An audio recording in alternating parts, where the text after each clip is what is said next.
national budget. Oh, yun na nga. Kasi sa araw na ito ay inilabas na ho ni Congressman Leandro Lebiste ang listahan na saan ba pumasok yung mga insertion na yan.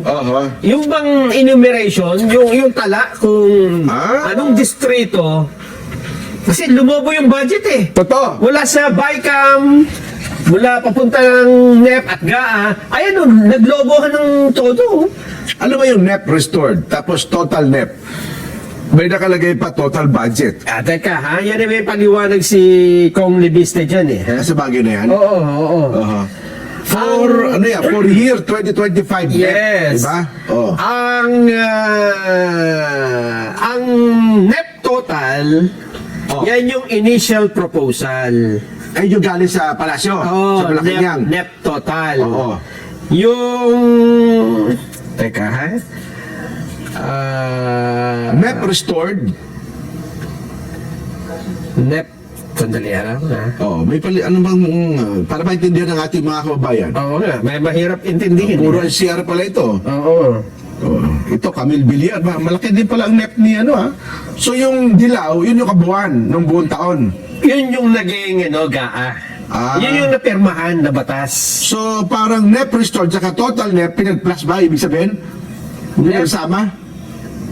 Kaya naging kabuuan. Yung NEP yung NEP restored, yun yung sinabit ng Malacanang. Okay. Yung NEP total, noong patapos ng deliberation, di ba? Okay. Di ba magkakaroon ng pagbabago? Oo. Tapos nag-BICAM, yung pumunta dun sa GAA. Okay. Di ba? Makikita nun dito, yung halimbawa, yung example dito, yung kay Bienvenido Abante. Ayan, may highlight yung Bienvenido Abante, no? May highlight eh. Ibig sabihin sa ICR, yung una direct. Yung una. Manila 6th District. Yan, parang total yun eh. Parang...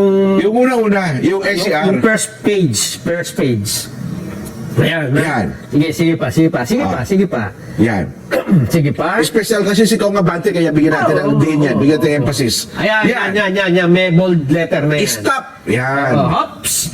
Manila City 6th District. Yan. Bienvenido Benny M. Abante Jr. Makikita mo yung NEP 1.26 billion, di ba?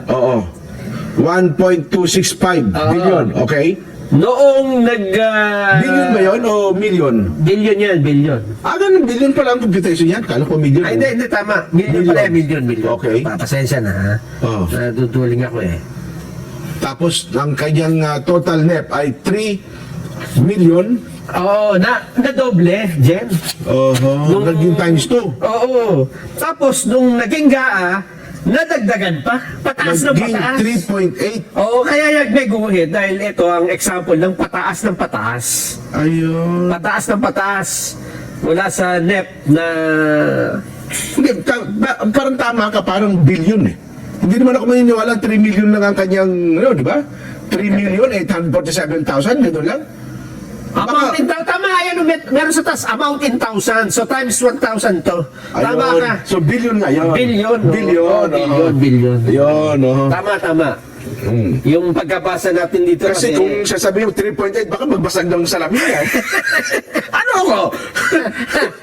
Pakaliit sa akin. Tama, may guhit. Ayan. So, from 1.26, from 1.265, naging 3.847, lagpas kalahati. Pero teka, yung pagkakagawa ba nito, bakit may highlight? Bakit na iba yung pangalan ni Kong Abante? Bakit parang biglang na bold doon? Hindi, parang... Binigyan lang ng emphasis. In-emphasis na pero ito. original ito, hindi naman ganon. Hindi siguro. Baka hindi nga, no? Parang dyan na yung emphasis. Kasi meron din sa iba eh. Ayun. Sa ibang page may ganyan din eh. Parang binigyan ng... Tinotal na. Kasi sa ibaba niyan, puro siya, di ba? Benebante. Itinotal na siguro yan. So, ang dami pala niya, no? NCR, So, yung sa pinakataas niya, meron pa siyang, Abante rin ba yun? Hindi, ibang pangalan niya, Benny Abante Jr. Tapos yung 5 billion. 6 district na pala yun. City of Manila, William Irwin Chen,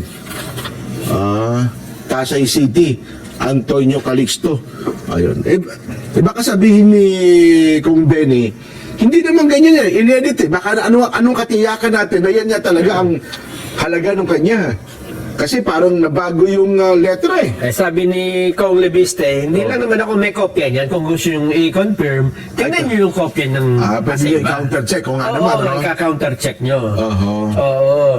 Kasi itong listahan na ito, hindi na talaga ito lumilitaw sa public eh. Wala. Kung paano nabuo ang budget, Ay, ito mo yung china-challenge sa ni Kong Teredon? Ito. Salita na kung ano-ano, ilabas mo na lang. Ayan, nilabas na nga. So, nilabas niya ngayon. Nilabas na niya nga. Ah. Pero ito kasi 19 pages, matagal-tagal na pag-aaralan mo ito, ha? Wait naman, kasi may mga ibang pangalan na talagang bold letter, ano? Bakit kayo naka-bold? Kung Eric Yap, yan o, matindi yan. Sa... Ang makikita mo dyan, kung bakit naka-bold, malaki yung itinaas, 1 billion. Ganon? Mahigit, oh. Tingnan mo yung Ito yung- Eric Yap, ha? Oo. From 1.85, Oo. naging 2.42, naging 6, may ang lakas ng... So, times 2 pa. Oo, ang lakas ng times 3.